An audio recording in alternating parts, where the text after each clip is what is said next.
Hello, this is our application named FIXERS is basically a home service provider application.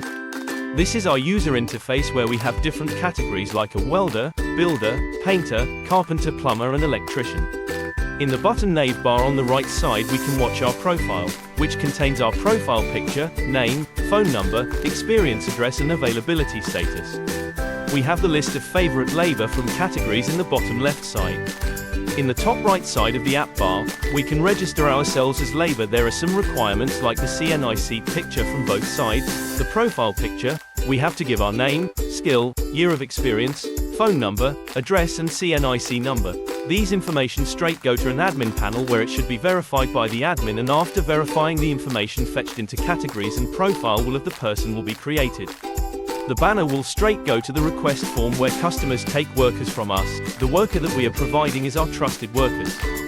Here we take the customer's information, his name, worker type, phone number, and address, then submitted. So this was our user interface. It is our admin panel.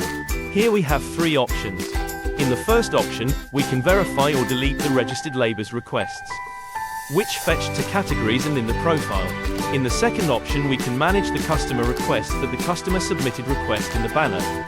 And at last the third option where we can manage our private labors, so here we can register our private workers by ourselves. Thank you.